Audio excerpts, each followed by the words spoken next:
अस्सलाम वालेकुम दोस्तों, की हाल चाल ने जनाब। तुसी वेखदे पे हो देश पंजाब टीवी ते मैं थोड़ा मेज़बान मोहम्मद अफजल जोइया। दोस्तों सब तो पहले अपने चैनल करो सब्सक्राइब, बेल का बटन दबाओ ताकि साड़ी लेटेस्ट और बेहतरीन वीडियो तुहाडे तक बासानी पहुँच सके। दोस्तों डेली की निस्बत पहले नमाज की वीडियो लैके आए हैं। पहला सुबह सुई है, ताज़ा सुई है, पिछे कट्टा है, कैमरामैन दिखाता है, मैं करांगा मालकां दे नाल गल्लां।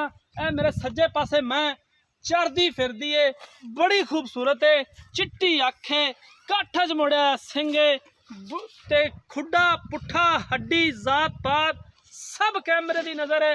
वीरां दे सामने मेरा कैमरामैन इकाब के नज़र नाल तुहानूं चोटी दा अंग अंग दिखाएगा। माशाल्लाह बड़ी खूबसूरत हवाना, बड़ा कमाल, थब्बियां दे हवाने और मुठ भर थणा दियां वड्डां सोहणियां ने। पहले चोटी है, थोड़ी जी लोप आई हुई है थणा दे विच, बाकी हर एक चीज़ कैमरामैन दिखाना फिरदा है। माशाल्लाह कतरी कतरी सेरे, वक्खी छोटी है, खुड्डा चंगा है, हड्डी कमाल है और बरीक पतली प्योर अठाड़े ने। ये नहीं कि उठिए तो गवांढियां करे जाके तो खाली डब्बा पुर कर दईए। दरिया के इलाके च मौजूद हैं, दरिया सतलुज। बाकी जनाब जो भी हिसाब किताब है वो सारा कैमरे की नज़र है और वीरां दे सामने हैगा। चोटी वेख लैनी है, तसल्ली करनी है, बाकी जो भी डिटेल है वो मालकां कोलों लवांगे। इन्हां तों पुछांगे किन्ने दी सेल करनी है, किन्ना हाज़र मौके तो चुआ देणगे और की इहदी गारंटी है। माशाल्लाह खुड्डा चंगा, पुट्ठा चंगा, कवां बराबर, पैर सोहने, अख सोहनी, सिर सोहना, बाकी हर एक चीज़ कैमरे की नज़र है। कहीं तारीफ नहीं करनी क्योंकि तारीफ करिए तो मालिक चौड़ा हो जाता है। वो कहता कि यार पता नहीं बड़ा चीक चकाड़ा पा लिया, मैं तक पता नहीं की चीज़ है।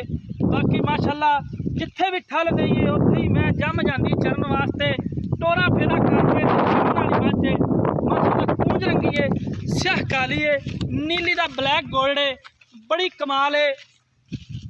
वीरां दे सामने और देश पंजाब चैनल की जीनत अच्छे खूबसूरत और अनमोल जानवर देखन और खरीदन वास्ते देश पंजाब चैनल तुहाडा अपना चैनल है।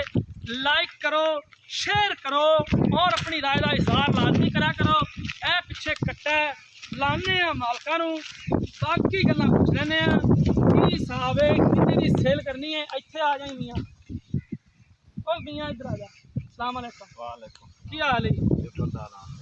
झोटी बहा ली है, किन्ने पैसा की झोटी है, किन्ने की सेल झोटी करनी है 2,80,000 दी ते किन्ना दुध देने थले हाज़र मौके जेड़ा चोई जा 11 किलो दुध 11 किलो दुध हाज़र मौके पिछे कट्टा किन्ने दिन सूई? थोड़े क दिन हो गए, थोड़े कुछ दिन हो गए ते किन्ने मसले भी 2,80,000 च किन्ने पैसे छड़ेगा? कोई मौके ते वीर भरा आ जांदा है, आया दा कोई घर आया दा बीज लिहाज को 5-10 घट कर देंगे, 5-10 घट कर लो तो ठीक हो गया। हाँ जी ठीक हो गया, बड़ी मेहरबानी उस्ताद। चंगा दोस्तों अगर वीडियो अच्छी लगे लाइक तो शेयर लाजमी करना है। जिंदगी मिलांगे नई वीडियो के नाल। अपने मेज़बान अफजल जोइया।